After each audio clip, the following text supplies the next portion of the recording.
Hemavathi link canal ವಿರೋಧಿಸಿ ಬಂದ್ಗೆ ಕರೆ ನೀಡಲಾಗಿದೆ.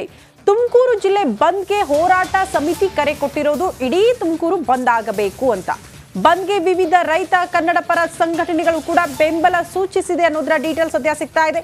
ಮಠಾಧೀಶರು, ವರ್ತಕರು, ಹೋಟೆಲ್, ವಕೀಲರ ಸಂಘ ಬೆಂಬಲ ಸೂಚಿಸಿದ್ದು ಬಹುತೇಕ ಈ ಬಂದ್ ಯಶಸ್ವಿಯಾಗುವ ಸಾಧ್ಯತೆಗಳು ಕಂಡು ಬರ್ತಾ ಇದೆ. ತುಮಕೂರು ಸೇರಿ 10 ತಾಲೂಕುಗಳಲ್ಲಿ ಬಂದ್ಗೆ ಎಲ್ಲಾ ರೀತಿಯ ಸಿದ್ಧತೆಗಳಾಗ್ತಾ ಇದೆ. ಬೆಳಗ್ಗೆ 10 ಗಂಟೆಗೆ ಟೌನ್ ಹಾಲ್ನಿಂದ ಪ್ರತಿಭಟನಾ ಮೆರವಣಿಗೆ ಕೂಡ ಹೊರಡುತ್ತೆ. ತುಮಕೂರು ಜಿಲ್ಲೆಯಾದ್ಯಂತ ಪೊಲೀಸ್ ಇಲಾಖೆ ಅತಿ ಹೆಚ್ಚಿನ ಭದ್ರತೆಯನ್ನು ಒದಗಿಸಿದೆ. ಬಹುತೇಕ ಎಲ್ಲ ಸಂಘ ಸಂಸ್ಥೆಗಳು, ಹೋಟೆಲ್ ಮಾಲೀಕರು, ಮಠಾಧೀಶರು ಬೆಂಬಲ ಸೂಚಿಸಿದ್ದಾರಂತೆ ಈ ಬಂದ್ಗೆ. ಹಾಗಾಗಿ ಒಂದು ನಿರೀಕ್ಷೆ, ಬಂದ್ ಯಶಸ್ವಿ ಆಗಬಹುದು, ನಮ್ಮ ಹೋರಾಟಕ್ಕೆ ಆ ಮೂಲಕ ಜಯ ಸಿಗಬಹುದು ಅಂತ ಸ್ವಯಂ ಪ್ರೇರಿತವಾಗಿ ಬಂದ್ಗೆ ಬೆಂಬಲ ನೀಡುವಂತೆ ಹೋರಾಟ ಸಮಿತಿ ಮನವಿ ಮಾಡಿಕೊಂಡಿದೆ. ಯಾರಿಗೂ ಕೂಡ ಒತ್ತಾಯಪೂರ್ವಕವಾಗಿ ಬಂದ್ಗೆ ಬೆಂಬಲ ಕೊಡಲೇಬೇಕು, ಈ ಹೋರಾಟಕ್ಕೆ ಕೈ ಜೋಡಿಸಲೇಬೇಕು ಅಂತ ಒತ್ತಡ ಹಾಕುವ ಹಾಗಿಲ್ಲ. ಹಾಗಾಗಿ ಮನವಿ ಮಾಡಿಕೊಳ್ತಿದ್ದಾರೆ. ಸ್ವಯಂ ಪ್ರೇರಿತವಾಗಿ ನೀವು ಕೂಡ ಈ ಹೋರಾಟದಲ್ಲಿ ಭಾಗಿಯಾಗಿ ನಮಗೆ ಕೈ ಜೋಡಿಸಿ ಅಂತ. ಹೇಮಾವತಿ ನಾಲಾ ವಲಯದಿಂದ ಗುಬ್ಬಿ, ತುರುವೇಕೆರೆ, ತುಮಕೂರಿನಲ್ಲಿ ಬಂದ್ಗೆ ತೀವ್ರ ಸ್ವರೂಪ ಪಡೆಯೋ ಸಾಧ್ಯತೆ ಇದೆ. 3 ತಾಲೂಕುಗಳಲ್ಲಿ ಯಾವುದೇ ರೀತಿಯ ಅಹಿತಕರ ಘಟನೆಗಳು ನಡೀಬಾರದು ಅನ್ನೋ ಕಾರಣಕ್ಕೆ ಕಟ್ಟೆಚ್ಚರವನ್ನು ವಹಿಸಲಾಗಿದೆ. ಬಲವಂತವಾಗಿ ಯಾವುದೇ ಅಂಗಡಿ ಮುಂಗಟ್ಟು ಮುಚ್ಚಿಸೋ ಹಾಗಿಲ್ಲ. ಪೊಲೀಸರು ಆಲ್ರೆಡಿ ಎಚ್ಚರಿಕೆ ಕೊಟ್ಟಿದ್ದಾರೆ. ತುಮಕೂರು ಎಸ್ಪಿ ಅಶೋಕ್ ವೆಂಕಟ್ ಖಡಕ್ ಸೂಚನೆ ಕೊಟ್ಟಿದ್ದಾರಂತೆ. ಕೈಪಾಳ್ಯದಲ್ಲಿ ಸಮುದಾಯಕ್ಕೊಂದು ಡಿಸಿಎಂ ಹುದ್ದೆ ವಿಚಾರ ಭಾರಿ ದೊಡ್ಡ ಮಟ್ಟದಲ್ಲಿ ಸದ್ದು ಮಾಡ್ತಾ ಇದೆ. ಕೆಲ ನಾಯಕರು ಹೆಚ್ಚುವರಿ ಡಿಸಿಎಂ ಹುದ್ದೆ ಬೇಕೇ ಬೇಕು ಅಂದ್ರೆ ಇನ್ನೂ ಕೆಲವರು ಅದಕ್ಕೆ ವಿರೋಧ ವ್ಯಕ್ತಪಡಿಸುತ್ತಿದ್ದಾರೆ. ಏನಾಗ್ತಾ ಇದೆ ಕಾಂಗ್ರೆಸ್ ಪಾಳ್ಯದಲ್ಲಿ, ಆ ಕುರಿತ ಒಂದು ವರದಿ ಇಲ್ಲಿದೆ ನೋಡಿ.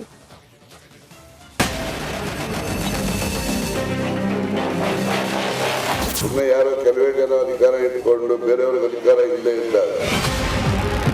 ಅಧಿಕಾರವನ್ನ ಹಂಚಿಕೊಂಡಾಗ ಎಲ್ಲ ಸಮುದಾಯಗಳಿಗೂ ಕೂಡ ಆ ಪಕ್ಷದ ಮೇಲೆ ಪ್ರೀತಿ ವಿಶ್ವಾಸ ಬರ್ತದೆ. ಆ ಪಕ್ಷದ ಬಗ್ಗೆ ಪ್ರೀತಿ ಆ ಜನರಲ್ಲಿ ಬರ್ತಕ್ಕಂಥದ್ದಕ್ಕೆ ಕಡಿಮೆ ಆಗ್ತದೆ.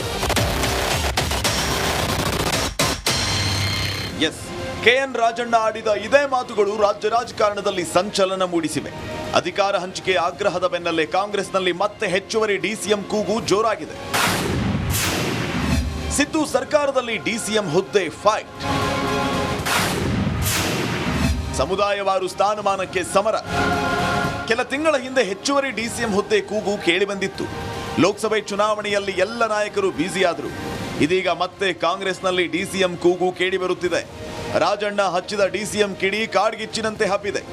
ಸಚಿವ ಜಮೀರ್ ಅಹಮದ್ ಕೂಡ ಡಿಸಿಎಂ ರೇಸ್ನಲ್ಲಿ ನಾನು ಇದ್ದೇನೆ ಅಂತ ಹೇಳುವ ಮೂಲಕ ಹೆಚ್ಚುವರಿ ಡಿಸಿಎಂ ವಾದಕ್ಕೆ ಬೆಂಬಲ ನೀಡಿದ್ದಾರೆ. ಮುಸ್ಲಿಂ ಸಮಾಜದಲ್ಲೂ ನಾವು ಉಪಮುಖ್ಯಮಂತ್ರಿ ಆಗ್ಬೇಕಂತ ನಾವು ಬೇಡಿಕೆ ಇಟ್ಟಿದ್ದೀವಿ, ಇಲ್ಲ ಅಂತಲ್ಲ. ನಮ್ಮಲ್ಲೂ ರಹೀಂ ಖಾನ್ ಇದ್ದಾರೆ, ನಾನಿದ್ದೀನಿ. ಯಾರನ್ನ ಮಾಡಲಿ, ರಹೀಂ ಖಾನ್ ಇದ್ರೆ ಜಮೀರ್ ಅವರು ಉಪಮುಖ್ಯಮಂತ್ರಿ ಅವ್ರ ದೊಡ್ಡತನ ಅದು, ಅವ್ರ ದೊಡ್ಡತನ ಅದು. ಈಗ ನಮ್ಮ ಪಕ್ಷ ಯಾರು ಏನು ಹೇಳಿದ್ರು ಅವ್ರ ಅಭಿಪ್ರಾಯ ಹೇಳ್ಬೋದು ಮಾತ್ರ. ತೀರ್ಮಾನ ಮಾಡೋರು ನಮ್ಮ ಪಕ್ಷ, ಹೈಕಮಾಂಡ್ ಪಕ್ಷ. ಡಿಸಿಎಂ ಮಾಡಿದರೆ ಸಮುದಾಯದ ಓಲೈಕೆ ಆಗುತ್ತಾ? ಹೆಚ್ಚುವರಿ ಡಿಸಿಎಂ ವಿಚಾರಕ್ಕೆ ಸಚಿವ ಪ್ರಿಯಾಂಕ್ ಖರ್ಗೆ ಗರಂ ಆಗಿದ್ದಾರೆ. ಮುಖ್ಯಮಂತ್ರಿ ಒಬ್ಬರನ್ನ ಬಿಟ್ಟು ಎಲ್ಲಾ ಸಚಿವರನ್ನ ಡಿಸಿಎಂ ಮಾಡಲಿ ಅಂತ ಕಿಡಿಕಾರಿದ್ದಾರೆ. ಎಲ್ಲರಿಗೂ ಕೂಡ ಹಕ್ಕಿದೆ ಕೇಳೋದು. ಹೋಗಿ ಅಲ್ಲಿ ಹೈಕಮಾಂಡ್ ಹತ್ರ ಕೇಳಬಾರ್ದಂತ ಯಾರಿಗೂ ಇಲ್ಲ. ಆದರೆ ಡಿಸಿಎಂ ಮಾಡೋದ್ರಿಂದಾನೇ ಎಲ್ಲನೂ ಆಗುತ್ತೆ ಅಂದಿದ್ರೆ ಮತ್ತೆ CM ಒಬ್ರು ಇರಲಿ, ಇಡೀ ಕ್ಯಾಬಿನೆಟ್ ಡಿಸಿಎಂ ಆಗಿಬಿಡ್ಲಿ, ಆಗುತ್ತಾ? ಆಮೇಲೆ ಡಿಸಿಎಂ ಮಾಡೋದ್ರಿಂದ ಸಮುದಾಯಗಳು ಓಲೈಕೆ ಆಗುತ್ತೆ ಅಥವಾ ನಮ್ಮ ಜಿಲ್ಲೆ ಒಂದು ಸೈಡ್ ಆಗುತ್ತೆ ಅಂದಿದ್ರೆ ಮತ್ತೆ ಎಲ್ಲರೂ ಇದೇ ರಣತಂತ್ರ ಯೂಸ್ ಮಾಡ್ತಾ ಇದ್ರಲ್ಲ. ನಮ್ಮ ಕೆಲಸ ಏನು ಸರ್? ಈ ಮೊನ್ನೆ ಚುನಾವಣೆ ಆಗಿದೆ, ನಮ್ಗೆ ಒಂದು 4-5 ಸೀಟ್ ಕಮ್ಮಿ ಬಂದಿದೆ. ಅದ್ರ ಬಗ್ಗೆ ಆತ್ಮಾವಲೋಕನ ಮಾಡ್ಕೋಬೇಕು. ನಾವು ಮಂತ್ರಿಗಳಾಗಿ ನಾವು ಕರೆಕ್ಟಾಗಿ ನಾವು ಮಾಡಿದ್ದೀವ ಇಲ್ಲ, ಪಕ್ಷದ ಕಾರ್ಯಕರ್ತರಿಗೆ ನಾವು ಅಧಿಕಾರ ಕೊಟ್ಟಿದ್ದೀವ ಇಲ್ಲ, ಎಲ್ಲ ಪಕ್ಷಗಳಲ್ಲೂ ಈ ಆತ್ಮಾವಲೋಕನ ನಡೀತದಲ್ಲ ಚುನಾವಣೆ ಆದ್ಮೇಲೆ.